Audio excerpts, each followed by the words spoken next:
পিস্তল নিয়ে স্কুলে ঢুকলো ছাত্র, চাঞ্চল্যকর ঘটনা ঘটল ঝাড়গ্রামের গোপীবল্লভপুর 2 নম্বর ব্লকের অন্তর্গত চোরচিতা চোরেশ্বর হাই স্কুলে। দুপুরে ইতিহাস ক্লাসে দুষ্টুমি করার জেরে শিক্ষকের চড় খেয়ে পিস্তল নিয়ে তাণ্ডব চালালো এক দশম শ্রেণীর ছাত্র। সহপাঠীদের বাধায় অল্পের জন্য রক্ষা পেলেন শিক্ষক। সূত্রের খবর, অভিযুক্ত ছাত্র নীলাঞ্জন দোলাই স্থানীয় তৃণমূল নেতা কেষ্ট দোলাইয়ের ছেলে।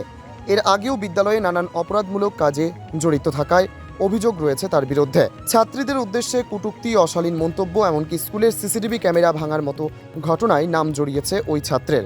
ঘটনাটি শুরু হয় দ্বিতীয় পিরিয়ডের ইতিহাস ক্লাসে। শিক্ষক পরিমল অট্ট ক্লাসে শৃঙ্খলা ফেরানোর চেষ্টা করলে নীলাঞ্জন বারবার সহপাঠীদের বিরক্ত করতে থাকে। শেষমেশ শিক্ষক তাকে শাসন করতে গেলে একটি চড় মারেন। এতে উত্তেজিত হয়ে ছাত্রটি প্রধান শিক্ষকের কাছে অভিযোগ জানাতে যায়, কিন্তু প্রধান শিক্ষক বিষয়টিকে গুরুত্ব না দেওয়ায় ক্ষুব্ধ নীলাঞ্জন হুমকি দেয় বাবাকে ডেকে আনার। এরপর ব্যাগ নিয়ে স্কুল ছেড়ে আসে। প্রায় আধ ঘন্টা পরে টিফিন পিরিয়ডে লোডেড 9mm পিস্তল, ছুরি এবং পাঞ্চ জাতীয় অস্ত্র নিয়ে স্কুল ক্যাম্পাসে ফিরে আসে নীলাঞ্জন। সিনেমার ভিলেনের মতো শিক্ষককে লক্ষ্য করে দাপাদাপি শুরু করে। ইতিহাস শিক্ষককে দেখে সরাসরি তাকে তাড়া করে। সহপাঠীরা বাধা দিলে স্কুল থেকে মাত্র 1.5 মিনিট দূরত্বে ওই শিক্ষকের ভাড়া বাড়িতে হামলার চেষ্টা করে সে। জানা গিয়েছে, বাড়ির দোতলায় শিক্ষক পরিমল আট্টের স্ত্রী ও তৃতীয় শ্রেণীর পড়ুয়া কন্যা উপস্থিত ছিলেন। তাদের দিকে এগোতে যেতেই স্থানীয় সিভিক ভলান্টিয়াররা অভিযুক্তকে ধরে ফেলে। ঘটনার পর ইতিহাস শিক্ষক থানায় লিখিত অভিযোগ দায়ের করেন। অভিযোগের ভিত্তিতে পুলিশ ওই ছাত্রকে আটক করেছে। ঘটনায় গোটা এলাকায় ব্যাপক চাঞ্চল্য ছড়িয়েছে। ছাত্র এইভাবে আগ্নেয়াস্ত্র নিয়ে আপনার দিকে এগিয়ে আসছে আমার কাছে কল্পনাতীত। তো আমি ঘটনাটাই বলছি যে সেকেন্ড পিরিয়ডে আমার ক্লাস ছিল, আমি ইতিহাস পড়াই। ওই ছেলেটি লাস্ট বেঞ্চেই বসেছিল। লাস্ট বেঞ্চে বসে তার আগের বেঞ্চের ছেলেকে ও পেন দিয়ে খোঁচাচ্ছিল। ফার্স্ট টাইম আমি ওকে ওয়ার্নিং করি। ওয়ার্নিং করার পরে আমি আবার সেই কোশ্চিন লেখাচ্ছিলাম। সেকেন্ড টাইম আরো 5-10 মিনিট পরে দেখছি আবার সেই একই ঘটনা পুনরাবৃত্তি। আমি ওর কাছে যাই, ওর কাছে গিয়ে দেখি তোমার খাতাটা দেখি, খাতায় কিছুই লেখেনি।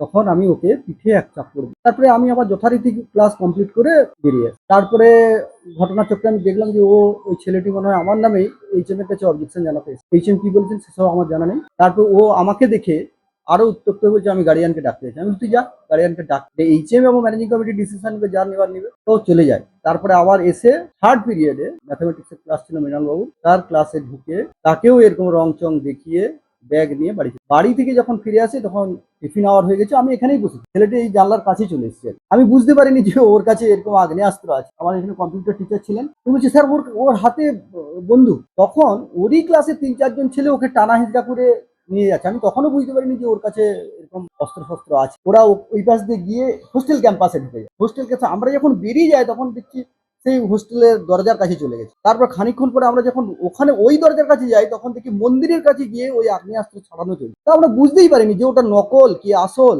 যে এই ঘটনার সত্যতা না আছে না সবটাই মিথ্যা। এরকম একটা দ্বন্দ্বের মধ্যে সন্দেহ করতে করতে আসি আমি স্টাফ রুমে এসে বলছি যে ওর তো একটা বন্দুক এনেছে, বন্দুকটা যে কি সেটা তো আমাদের জানা নেই। যাই হোক, এরকম করতে করতে তারপরে সংবাদ আসে যে ওটা সত্যিই বন্দুক এবং ওখানে সিভিক ভলান্টিয়াররা ছিল, ওকে নিয়ে গিয়ে হ্যাঁ তারপরে সিভিকরা ধরে। তারপরে পুলিশ আসে, তারপরে থানা থেকে সবাই আসে, বড়বাবু আসেন, তারপর ওর কাছ থেকে বয়ান নেয়, তারপরে ওকে ধরে নিয়ে। আগ্নেয়াস্ত্র কি ওর বাড়িতেই কেউ রেখেছে? সেটা বলা মুশকিল, কেউ রেখেছে কিনা, ওদের নিজস্ব কিনা সেটাও আমার জানা। হ্যাঁ, এখন তো সব ঠিকই আছে।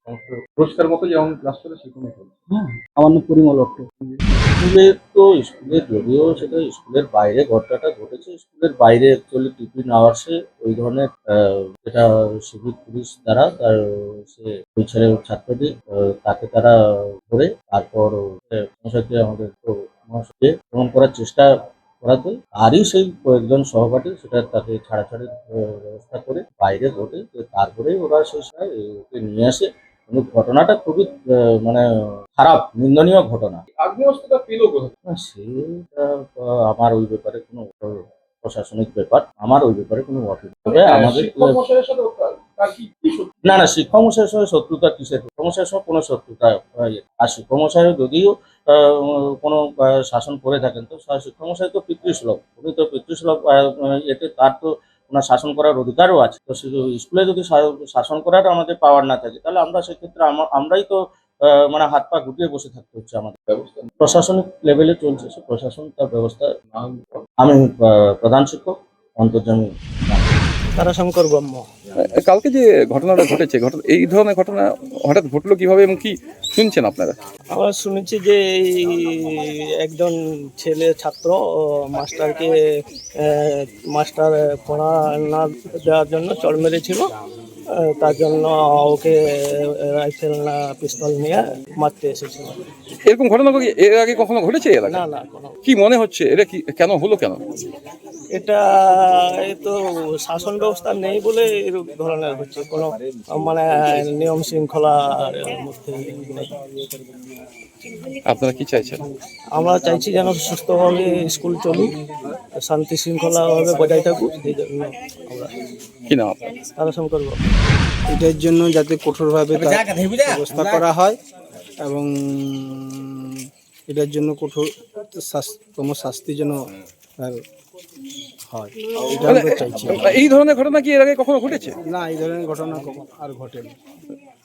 এই বিরল ঘটনা দেখে কি মনে হচ্ছে কি?